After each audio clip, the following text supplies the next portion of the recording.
The Pacific Northwest rain drummed against the windows of the isolated cabin like skeletal fingers, tapping an endless rhythm of loneliness.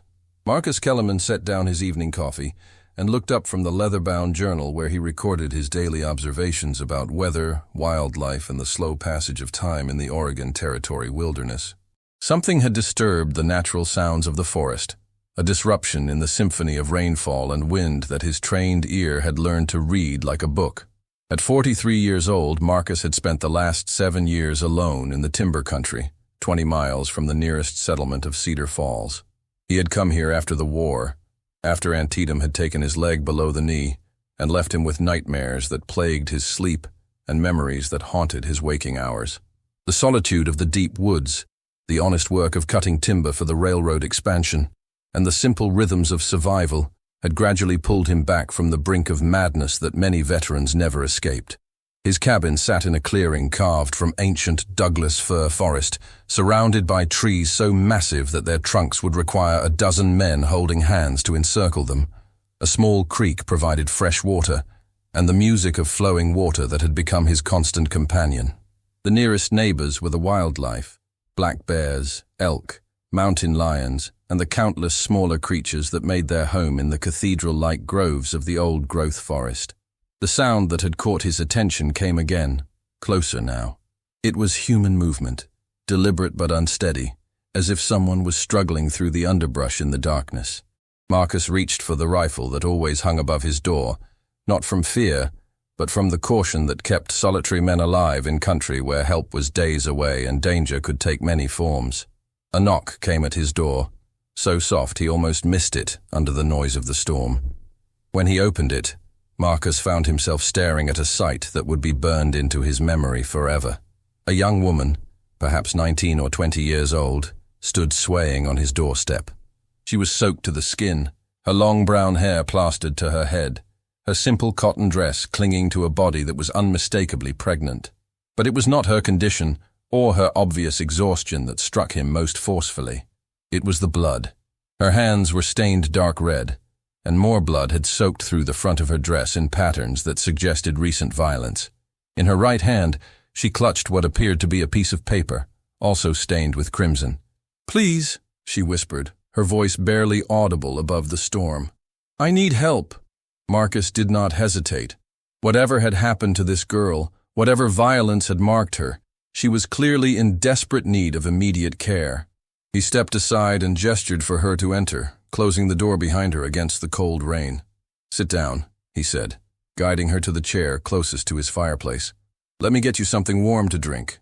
As he prepared tea with hands made steady by years of dealing with emergencies in the wilderness, Marcus observed his unexpected guest more carefully. She was young, with delicate features that spoke of good breeding despite her current bedraggled state. Her dress, though simple, was well made and had been expensive before it was ruined by blood and weather. Most telling, she wore a thin gold band on her left ring finger, marking her as a married woman despite her youth. "What is your name?" Marcus asked gently as he handed her the steaming cup. "Sarah," she replied, wrapping her bloody hands around the warmth. "Sarah Mitchell. I am Marcus Kellerman. You are safe here, Sarah. Can you tell me what happened to you?" Sarah looked at him with eyes that held the particular emptiness that comes after witnessing something too terrible to fully comprehend. "My husband," she said, her voice hollow. "He is dead." Marcus felt his stomach tighten. He had seen enough death during the war to recognize the signs of fresh trauma in her manner and expression. How did he die? Murdered. The word fell between them like a stone into still water. 3 men came to our homestead tonight. They killed John and burned our house. I barely escaped. Why? Was it robbery? Sarah shook her head, then winced as if the motion caused her pain. They were looking for something. A map that John had. Something about a gold claim. They tortured him to make him tell them where it was hidden. Did he tell them? No. He died before he could speak. Sarah's voice broke slightly, but she maintained her composure with the strength that frontier women developed out of necessity. But I knew where he kept it. She held up the blood-stained paper she had been clutching. I took it and ran when I heard them coming back to the house. I have been walking for hours, trying to find help. Marcus accepted the map with careful hands, noting how the blood had soaked into the paper but had not completely obscured the markings. It appeared to be hand-drawn, showing geographic features that he recognized as parts of the Cascade Mountains. Several X marks indicated specific locations, with notes written in a careful script that was now partially illegible due to the bloodstains. "This blood," Marcus said carefully. "Is it yours or—" "John's," Sarah replied, fresh tears starting to flow down her cheeks. "I tried to help him, tried to stop the bleeding, but there was too much damage. They had cut him badly before they shot him." Marcus set the map aside and focused his attention on the young woman who had stumbled into his isolated world. She was clearly in shock, operating on the adrenaline and desperation that kept people moving in the immediate aftermath of trauma. But she would need more than warm tea and temporary shelter to survive what lay ahead. "How far along are you?" he asked, indicating her pregnancy with a gentle gesture. 7 months, Sarah replied, placing a protective hand over her swollen belly. "The baby is due in the spring." Marcus nodded, calculating the challenges that lay before them. A pregnant woman in her final trimester, alone in the wilderness, pursued by killers who would not hesitate to murder her for a piece of paper that might or might not lead to gold. The situation was dire by any measure. "Do you have family? Somewhere safe you can go?" "John was my only family. My parents died of fever 2 years ago before we came west. We came here to make a new start, to build something for our child." She looked around the cabin, taking in the simple but comfortable furnishings that spoke of a man who had made peace with solitude. "I have nowhere else to go." Marcus studied her face in the firelight, seeing the exhaustion and fear that she was trying so hard to contain. This woman had lost everything in a single night: her husband, her home, her future as she had imagined it. All she had left was her unborn child, and a bloody map that men had already killed for. "You can stay here," he said, making a decision that would change both their lives forever. "For as long as you need, until the baby comes, until you decide what you want to do." Sarah looked at him with surprise that bordered on suspicion. "You do not even know me. Why would you help a stranger?" "Because you need help," Marcus replied simply. "And because leaving a pregnant woman to face killers alone would make me less of a man than I want to be." The honesty of his answer seemed to penetrate Sarah's defensive wariness. For the first time since arriving, she allowed herself to truly relax, her shoulders sagging as the tension that had kept her moving finally began to release. "Thank you," she whispered. "I do not know how to repay such kindness." "There is nothing to repay. Help freely given requires no payment." Over the following days, Marcus learned more about Sarah's story and the circumstances that had brought her to his door. She and John Mitchell had been homesteaders, part of the wave of settlers who had come west seeking cheap land and new opportunities. John had been a prospector before their marriage, spending years searching for gold in the mountains and streams of the Oregon Territory. The map that Sarah carried was the culmination of John's prospecting work, a careful record of promising locations where he had found traces of gold or geological formations that suggested mineral wealth.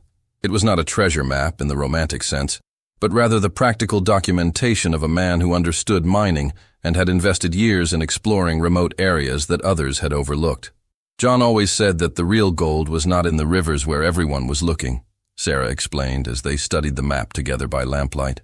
He believed the mother lode was higher up in the mountains, in places where the gold had not been washed down by centuries of water flow. Marcus examined the markings with the eye of someone who had spent years learning to read the landscape.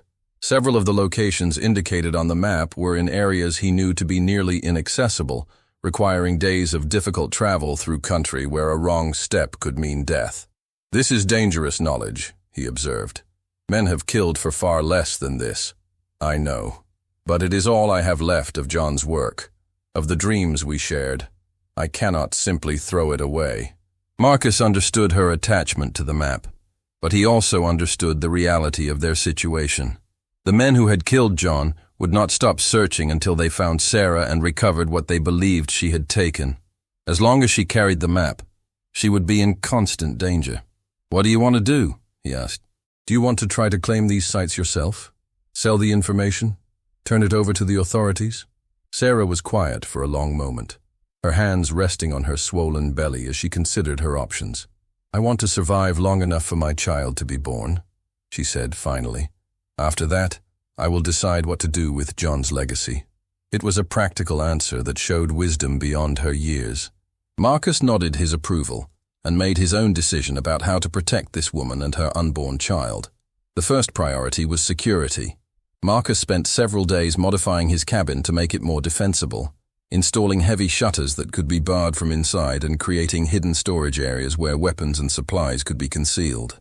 He also established escape routes through the surrounding forest, paths that only he and Sarah knew, leading to predetermined hiding places where they could take refuge if the cabin was discovered. The second priority was preparing for the birth. Marcus had no medical training beyond the basic field medicine he had learned during the war, but he understood that Sarah would need assistance when her time came. He began accumulating supplies: clean cloth for bandages, strong spirits for disinfection, sharp knives that could be sterilized, and herbal remedies that frontier women used to ease the pains of childbirth. Most importantly, he began teaching Sarah the skills she would need to survive in the wilderness if something happened to him. She learned to shoot his rifle with surprising accuracy, to read weather signs and animal behavior, to find edible plants and safe water sources. She proved to be an intelligent and determined student, understanding that her survival and that of her child might depend on knowledge that most women of her background never acquired. As autumn gave way to winter, Sarah's pregnancy progressed without major complications. She adapted to life in the isolated cabin with remarkable resilience, taking over the cooking and mending while Marcus continued his work, cutting timber for the railroad crews. They developed a comfortable routine that felt almost domestic, though both understood that their arrangement was temporary and driven by necessity rather than romance. The first test of their preparations came in late November, when Marcus spotted smoke signals in the distance that suggested the presence of other humans in their usually empty territory. He immediately put their security measures into effect, moving Sarah to one of their hidden shelters while he scouted the area to determine if the newcomers represented a threat. What he found confirmed his worst fears. 3 men on horseback were systematically searching the forest, following a pattern that suggested they were looking for something specific. Through his field glasses, Marcus could see that they were heavily armed and moved with the purposeful efficiency of experienced hunters. These were almost certainly the men who had killed John Mitchell and burned his homestead. Marcus returned to Sarah with the grim news. "They have found our general area," he reported. "It is only a matter of time before they discover the cabin." Sarah received this information with the calm acceptance of someone who had already faced the worst that life could offer. "What do we do?" "We disappear. Tonight. Take only what we can carry and move to the deep shelter I prepared in the canyon. We wait there until they move on, or until we can find a way to deal with them permanently." That night, in a snowstorm that provided perfect cover for their movement, Marcus and Sarah abandoned the cabin that had been their refuge for 3 months. They made their way through forest paths that Marcus knew by heart, carrying essential supplies and weapons to a carefully concealed shelter that he had carved into the rock face of a narrow canyon. The shelter was Spartanly equipped but defensible, with multiple escape routes and a hidden entrance that would be nearly impossible to find without specific knowledge of its location.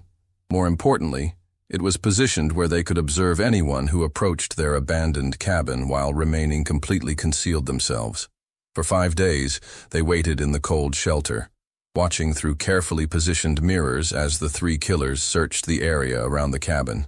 The men were thorough and professional, examining every possible hiding place, following every trail, testing every theory about where their quarry might have gone. On the 6th day, the searchers made a mistake that would cost them dearly. Frustrated by their failure to find Sarah or any trace of the map, they decided to burn the cabin in hopes of forcing her to reveal herself if she was still in the area. They doused the structure with coal oil and set it ablaze, creating a column of smoke and flame that could be seen for miles. Marcus watched his home burn with the detached acceptance of a man who had already lost everything that mattered to him once before. But Sarah wept quietly as she observed the destruction, understanding that they had now lost their last connection to safety and normalcy. "I am sorry," she whispered. "This is my fault. You have lost everything because of me." "I have lost a building," Marcus replied firmly. "Buildings can be rebuilt. You and your child are alive, and that is what matters." That night, As the burned cabin still smoldered in the distance, Sarah went into labor. The stress of recent events, combined with the cold and primitive conditions of their shelter, had triggered an early delivery that caught them both unprepared. Marcus found himself playing midwife to a woman giving birth in a cave, using skills he had never learned and praying to a god he had stopped believing in during the war. Sarah endured the pain with remarkable courage, biting down on a leather strap to keep from crying out and alerting any enemies who might still be in the area. The baby, a girl, was born just after midnight during the worst blizzard of the winter. She was small but healthy, with strong lungs that announced her arrival to the world, despite the need for silence. Marcus cut the cord with a knife sterilized in boiling water and wrapped the infant in the warmest cloth they had available. "She is beautiful," he said, placing the baby in Sarah's arms. "What will you call her?" "Hope," Sarah replied without hesitation. "Her name is Hope." It was a perfect choice for a child born in the darkest circumstances, a declaration of faith in the future despite the dangers that surrounded them. The weeks that followed were the most challenging of Marcus's life. Caring for a newborn and recovering mother in a cave during one of the harshest winters on record tested every survival skill he had acquired. They had to maintain complete silence during daylight hours, never knowing if their enemies were still searching the area. Food was scarce, warmth was precious, and the constant stress of potential discovery took a toll on all of them. But they survived. Marcus proved surprisingly adept at caring for an infant, drawing on reserves of gentleness that he had thought the war had destroyed forever. Sarah recovered her strength with the determination of a woman who understood that her child's survival depended on her own resilience. When spring finally arrived and the snow began to melt, Marcus made a reconnaissance trip to determine if it was safe to leave their shelter. What he found was encouraging. The killers had apparently given up their search and moved on to other pursuits. The burned remains of his cabin stood as a reminder of the dangers they had faced, but the forest around it showed no signs of recent human presence. More importantly, during his scouting expedition, Marcus encountered a railroad survey crew that was mapping routes for track expansion. The crew leader, a practical man named Thompson, listened to Marcus's story about claim jumpers and killers with the understanding of someone who had seen similar violence throughout the territory. "Those three you described sound like the Barton brothers," Thompson said. "They have been causing trouble all through the mining districts, killing prospectors and stealing claims. There is a reward out for them, dead or alive." This information changed everything. Instead of being helpless refugees hiding from unknown killers, Marcus and Sarah now had identities for their enemies and the knowledge that law enforcement was actively seeking them. "What about the map?" Thompson asked when Marcus mentioned the blood-stained document that had started the whole chain of events. "If it shows legitimate mining claims, the railroad might be interested in purchasing the information." It was an offer that provided a solution to Sarah's long-term problem. Rather than trying to work the claims herself or risking further violence by attempting to sell the information to individual prospectors, she could deal with a large corporation that had the resources to develop the sites properly and the security to protect their investments. The negotiation that followed was complex, but fair. The railroad company purchased Sarah's map for a sum that would allow her to live comfortably for years while raising her daughter.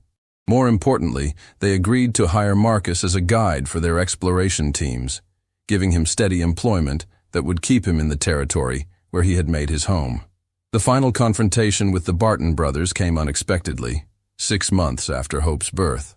Marcus was returning from a surveying expedition when he spotted familiar horses tied outside a tavern in Cedar Falls. Rather than avoiding the confrontation, he made a decision that surprised even himself. He walked into the tavern and identified himself to the 3 men who had destroyed so many lives in their pursuit of easy wealth. The fight that followed was brief but decisive, with Marcus's military training and righteous anger overwhelming men who were more accustomed to ambushing victims than facing prepared opponents. When it was over, 2 of the Barton brothers were dead, and the 3rd was gravely wounded, but alive enough to face trial for his crimes. Marcus collected the reward money and used it to purchase land where he could build a new home for the family that circumstance had given him. The wedding of Marcus Kellerman and Sarah Mitchell took place 1 year after she had appeared at his cabin door with a bloody map. It was a small ceremony, attended by railroad workers and townspeople who had come to respect the couple for their courage and determination. Baby Hope, now walking and babbling her first words, served as an inadvertent flower girl, toddling between the guests and charming everyone with her bright smile. As they exchanged vows in the simple church that served Cedar Falls, Marcus reflected on the strange journey that had brought them together. A bloody map had indeed changed both their lives, but not in the way that anyone could have predicted. Instead of leading to gold in the mountains, it had led to something far more valuable, a family forged by shared danger and mutual respect. Sarah, now Sarah Kellerman, had transformed from a desperate refugee into a confident frontier woman who could handle a rifle as well as she could manage a household. She had found in Marcus not just a protector, but a partner who respected her strength and shared her commitment to building a secure future for their daughter. Years later, when Hope Kellerman had grown into a young woman herself and the story of her unusual birth had become local legend, people would ask Marcus and Sarah about the bloody map that had started their adventure. They would smile and explain that sometimes the most valuable treasures are not the ones we seek, but the ones we find when we are brave enough to help strangers in need. The map itself was eventually developed by the railroad company, yielding enough gold to justify several mining operations that brought prosperity to the region. But Marcus and Sarah never regretted selling their claim to the sites marked in John Mitchell's blood. They had found something far more precious than gold. They had found each other, and in doing so had discovered that some maps lead not to treasure, but to home.